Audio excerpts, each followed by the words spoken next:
ਜਿਹੜੀਆਂ ਬਸਤੀਆਂ ਦੇ ਅੰਦਰ ਵੈਰ ਸਨ, ਲੜਾਈਆਂ ਸਨ, ਭੰਡੀਆਂ ਸਨ, बड़े बड़े कीमती दे काम हुंदे वसाए असीं अपणियां दुश्मनियां और मनभावनां चुक दित्ते।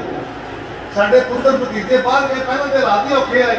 असीं भरा सके दी दूजे दी चाचे दे पुत्तर दी किसी बरादरी की गल नहीं सुनी, ओहदी गल सानूं चमक गए हैं, लड़ाई भुल ले। लेकिन थाने जाके बेइज्जत भी होए हैं, गालां भी खाधियां ने, खर्चे भी भरे ने, अपना वक्त भी जाया कीते ने, जेलां भी चकीआं ने, ते फिर आके राजीनामे किए।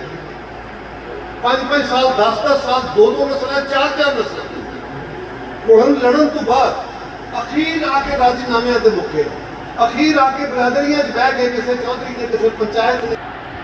अज भी कदे याद किया जे कि अज तो 3 नस्ल पहला ऐसे नस्ल पहला है जरूर दसण दे कि फलाने पिंड विच फलाने मौलवी साहब आए, फलाना आलमे दीन आया, फलाना आया, असूल वाला आया ना। उन्होंने अज नहीं कहना, वो वड्डियां जमीन वाले नहीं सन, वड्डियां जायदादां वाले नहीं सन, वो बहुत गल पैदा की। साडे वास्ते भी यही सबक, अमन का रस्ता इख्तियार करते हैं ना, अनाथ का शिकार नहीं है। किसी ने 2 भरा घोड़ भैन ते किसी एक ने तो कहना है ना कि चल ठीक है यार मैं राजीनामा कर रहा, तुसीं दोनों समझाण